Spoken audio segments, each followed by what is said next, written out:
ഇത്തരത്തിലുള്ള തോൽവി LDF കേരള ചരിത്രം നോക്കിയാൽ നേടിയിട്ടുണ്ട്. പക്ഷേ കണ്ണൂരിലെ പാർട്ടി കോട്ടകൾ നിലംപൊത്തി വീഴുന്ന കാഴ്ച കാണേണ്ടി. എല്ലാ കാര്യങ്ങളെ സംബന്ധിച്ചിടത്തോളം വളരെ വിശദമായിട്ട് പരിശോധന വേണ്ടതാണ്.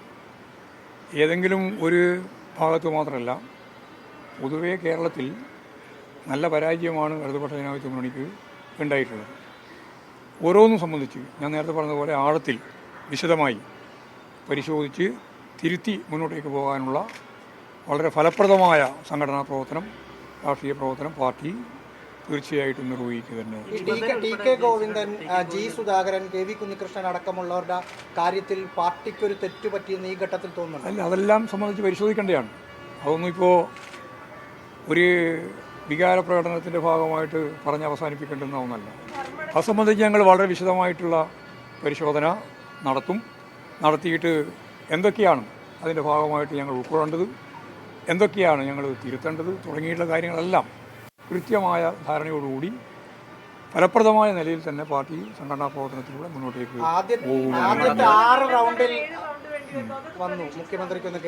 അല്ല, പൊതുവേ വോട്ടിൽ കുറവുണ്ടായിട്ടുണ്ട്. ആ കുറവ് ഉൾപ്പെടെയാണ് ഞാൻ നേരത്തെ പറഞ്ഞത്. ഒക്കെ പരിശോധിക്കേണ്ടിയുണ്ട്. ഓരോ മണ്ഡലത്തിലും ഓരോ പ്രദേശത്തും ഒക്കെ എങ്ങനെയാണ് എന്നുള്ള കാര്യം വിശദമായിട്ടുള്ള പരിശോധനയിൽ, ആഴത്തിലുള്ള പരിശോധനയിൽ മാത്രമേ മനസ്സിലാക്കാനാവുള്ളൂ. അത് തീർച്ചയായിട്ടും പരിശോധിക്കും എന്നാണ് പറയാൻ. നമുക്ക് പരിശോധിക്കാം.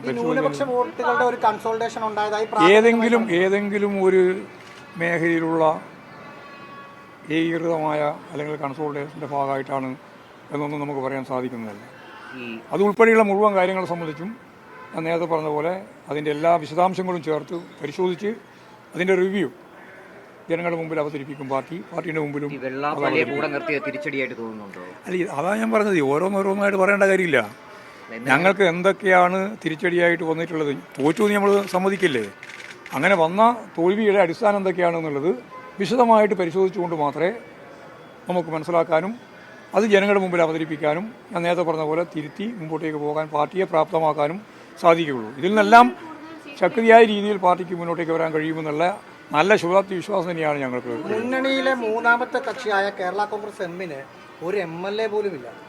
ആകെ ഉള്ളത് CPIക്കും CPMനും RJDക്കും ഒരാളും മാത്രമാണ്. അത്ര ആഴത്തിലേക്കാണ് വീണുപോയത്. അതെ, അതൊക്കെ നമുക്ക് പരിശോധിച്ച് പറയാം.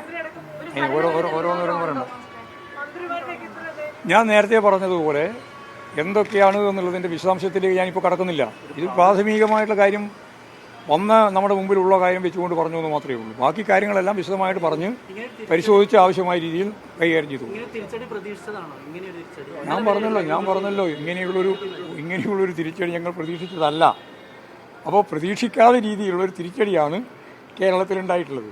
ആ തിരിച്ചടിയെ സംബന്ധിച്ചിടത്തോളം കൃത്യമായിട്ട് പഠിച്ച് ഇനി അത് തിരുത്തി മുമ്പോട്ടേക്ക് പോകാൻ ആവശ്യമായ പ്രവർത്തനം, സംഘടനാ പ്രവർത്തനം, രാഷ്ട്രീയ പ്രവർത്തനം നടത്തി മുമ്പോട്ടേക്ക് പോകുക എന്നുള്ളതാണ് പാർട്ടി ഉദ്ദേശിക്കുന്നത്.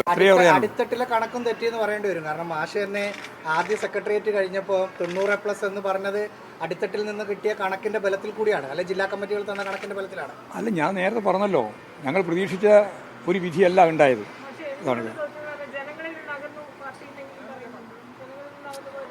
അതൊക്കെ വിശദമായി പരിശോധിക്കേണ്ടതാണ്. പരിശോധിച്ച് പറയാം.